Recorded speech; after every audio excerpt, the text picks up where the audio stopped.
The next subject is stress. Again, hugely discussed on a daily basis. From a neuroscience perspective, we want to understand what that means. And typically the type of stress that we're talking about here is a negative experience.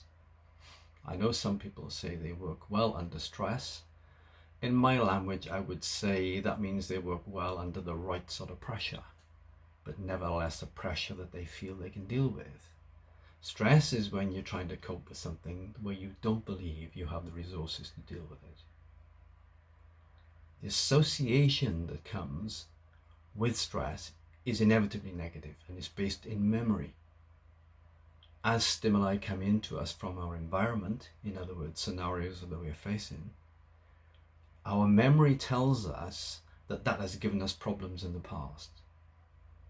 Now, memory, of course, in this context is there to protect us, but equally, it can be vague and not always reliable. So it means there may be certain circumstances in which, even though history tells us we've had a problem with that type of challenge, we may not need to have the same problem now. So part of the process of handling stress is working out, is there a valid basis here for feeling threatened and therefore taking some sort of protective response?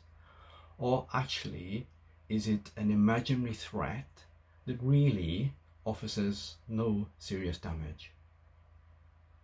So the challenge of getting to grips with stress is very much about understanding it, not running away from it, not being in denial, but going through the process of working through such things as, what are my particular triggers to stress?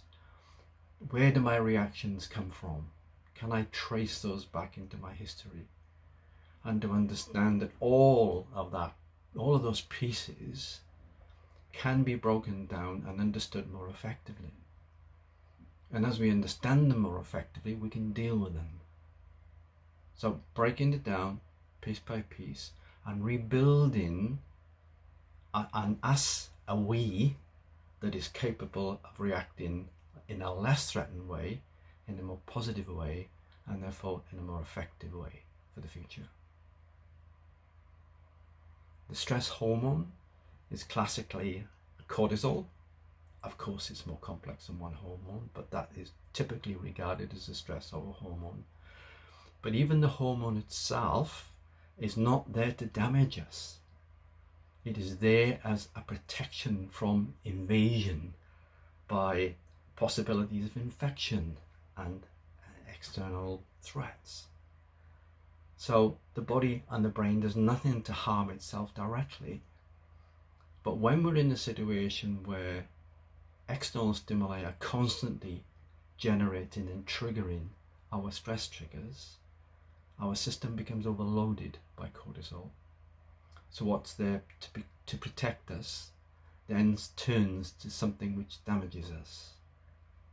Now we can cope with a lot of this, but sometimes it just goes too far, and cumulatively, in the end, it will catch us up.